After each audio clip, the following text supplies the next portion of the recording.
We'll be teaching you how to install D-rings on the back of a picture frame. For the materials, you will need a tape measure, some painter's tape, a pencil, a screwdriver, an awl or any other sharp-pointed object, the appropriate D-ring sizes and screws for them, and optional, but you can have a drill with a drill bit to make it easier to screw in. So first you want to find the height of your piece. For this one, it is approximately 15 inches long. And so you want to go 1/3 of the way down from the top of the frame. So since this is 15 inches, 1/3 down would be around 5 inches. And you just want to make a horizontal mark right there. And it's okay if your 1/3 of the way down is not a whole number. You just want to round down to the nearest whole number to make it easier to install.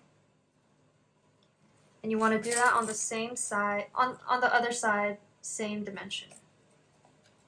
Next, you want to find the width of your frame. For this one, the brown part ends at around 2 inches, so I will make a vertical mark at 1 inch in. And it should form a cross where you want your hanging point to be.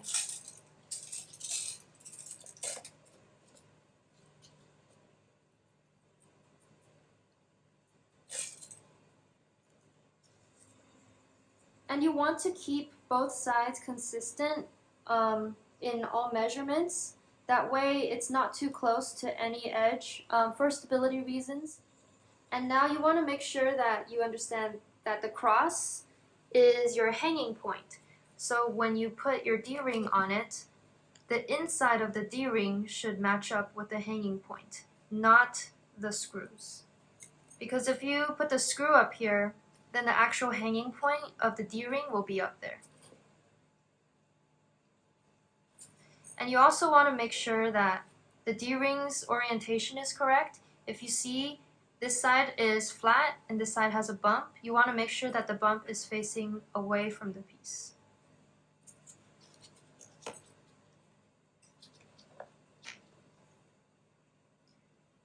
And after you have put on your D-rings in its approximate spot, you want to make sure that they're very straight up. Because after you have placed them in the right location, you want to take an awl or any other sharp object like a sharp screwdriver or something, and then you want to make a mark in the middle of each screw hole. And after that, you can take off the blue tape. And the reason why we were using blue tape in the first place is so that you don't leave pencil marks on the back of your artwork. So this part is optional, but if you do have a power tool and a drill bit, you can drill into those pilot holes that you made earlier to make it much easier to screw in manually afterwards. So the reason why I have it taped off is so that it is slightly thinner. Here, let me put it down. It's slightly thinner and also shorter than the screw that you will be using. This way, you won't drill all the way through your frame into the front, so you know where to stop, and it's slightly thinner, just so that the screw will still have something to bite onto when you're screwing it in. So after we've made the pilot holes, just go ahead and place the D-ring back on, and then you can screw it in. And you want to do this with a manual screwdriver rather than a screwdriver bit on a power drill, because this gives you further control over the artwork. So this is the end result. You want to make sure that your D-rings are nice and stable and that they're tight, the screws are tight. And you want to make sure that they are straight up and down and the same dimensions on all sides. The reason why we chose to go with these D-rings here today is that they're the ideal size for the weight and the dimensions of the piece. As we can see here, these ones are a little bit too small and these ones are a little bit too big. If this piece was larger or heavier, then we might have gone with these, but for this one, these D-rings are sufficient.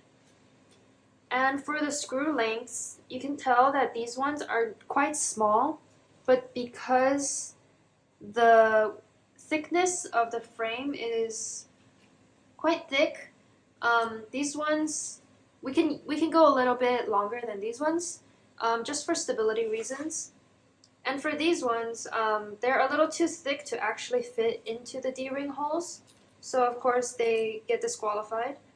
But if these were like really long screws that would go in too much or stick out through the top, then we don't want to use those as well. So these ones are the just right, not too long and not too thick. So here are some examples of things not to do. You don't want the D-rings to be too high up, and you also don't want them to be too low, because that way it decreases the amount of stability that your piece will have when it's being hung. You also don't want to install them horizontally or at an angle. And another thing to be wary of is that you don't want to install it with two different lengths from the top. Same goes for if one is like really close to the edge and the other one is really in. And something to be wary of when you buy a picture frame, sometimes you'll see these things, often they're called alligator clips.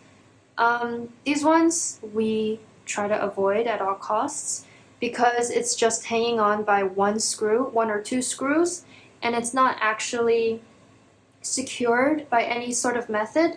So these ones are not very earthquake friendly, especially in our location in California. Yes, so always try to go with D-rings and not with picture wire or alligator clips.